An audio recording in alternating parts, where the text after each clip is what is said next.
All right, guys. So in this case, we've got exact values. I'm just going to quickly take you through everything you need to know for exact values in trigonometry for our course. So we only need to know two triangles to cover any sort of exact value question you're going to get in our course. The first one is what we call the 60-30 triangle. And where this one comes from is an equilateral triangle. Let's say you've got an equilateral triangle, all sides are 2. Right, so as you know, equilateral triangles, all the angles are going to be 60 degrees each. And if you're looking at that, well, you're saying, well, hang on, this is meant to be the 60-30 triangle. I only see 60 degrees. Well, where we get our 60-30 triangle is from quite literally just taking this equilateral triangle and cutting it in half. When you do that, let's just take this right-hand side piece of the triangle and bring it over here. What you end up with is just this triangle here, where that was the original 60 degrees that was located there, and this was the original 2. Now, this angle down the bottom here is going to be a right angle because we cut straight up. And this top angle here, well, it was originally 60 degrees. We cut it in half. You're going to be left with a 30 degrees there. And that's where the 60-30 triangle comes from. Now, this was originally 2 all the way down the bottom. You cut it in half. Obviously, you've got a 1 and a 1.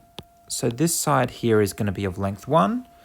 To find this missing side, well, the easiest way is just Pythagoras' theorem. You're finding one of the shortest sides. So in this particular case, it'll be the hypotenuse squared minus the other shortest side squared. You end up with the square root of 3. Okay, so this here is the first of 2 triangles that you need to know. All right, so what do you use it for? Well, the typical sort of questions you'll be asked is to find the exact value of, well, let's say as an example, we're going to find the exact value of, let's go sine 60. All right, so if you type sine 60 into your calculator, that's really cool. You end up getting this decimal 0.866, blah, blah, blah. There's a whole stack of other numbers. In actual fact, it's an irrational number. So that decimal goes on forever, never repeats. Your calculator screen does not go on forever though. So once it gets to the end of its limit, it takes that final number and it rounds it. So that means if you type in sine 60 into your calculator and you get that random decimal number, whatever it happens to be, that is not the exact value of sine 60. It would be an approximation. It's a very accurate approximation because the calculator screen is quite long, but it's still an approximation. In our course, we need to actually find the exact value of these numbers, and this is where the triangle comes in. You want to find the exact value of sine 60. Well, we use our triangle, and of course, because it's a right-angled triangle, SOHCAHTOA. So sine 60, you can see over here, sine is opposite over hypotenuse. So from the 60 degrees, our opposite is root 3, and it's going to be over the hypotenuse, which happens to be 2. Sine 60 is exactly equal to the square root of 3 on 2. If you type that into your calculator, funnily enough, you end up getting that same crazy long decimal that you get when you just type in sine 60 by itself, and that is because this equals is not just here for show. These two things are actually exactly equal to each other. Let's just look at one more example, because this triangle here, it's not just useful for 60 degrees, and yes, it would be very simple, and you're going to have to at some point, find the values of cos 60 and tan 60 yourself. But, we also have that 30 degrees there. We can find values for 30 degrees too. So let's say, for example, we wanted to try and find the value of tan 30 degrees. Well, tan, again, looking at SOHCAHTOA, you can see tan is equal to opposite over adjacent. This time, we're trying to find the value of tan 30. So we're going up to the 30-degree angle here, and now we're basing everything from this angle.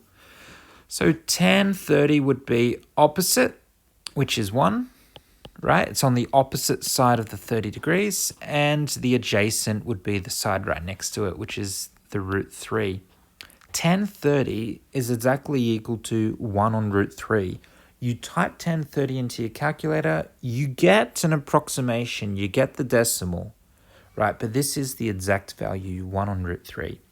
And again, just like with the 60 degrees, you can use that triangle to very easily find the exact values of the other two trig identities. All right, so that's our first triangle that you need to know for exact values in our course. The other triangle we'll cover now is the 45-degree triangle.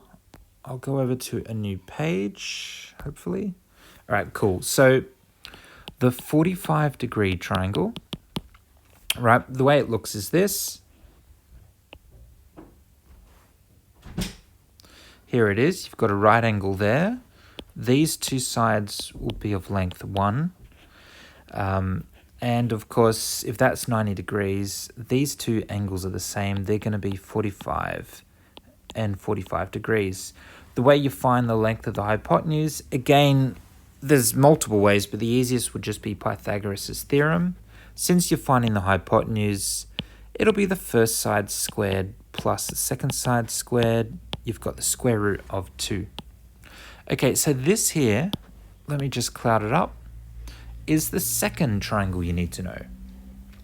Now, you may be wondering, well, like, why do we need to memorize these triangles?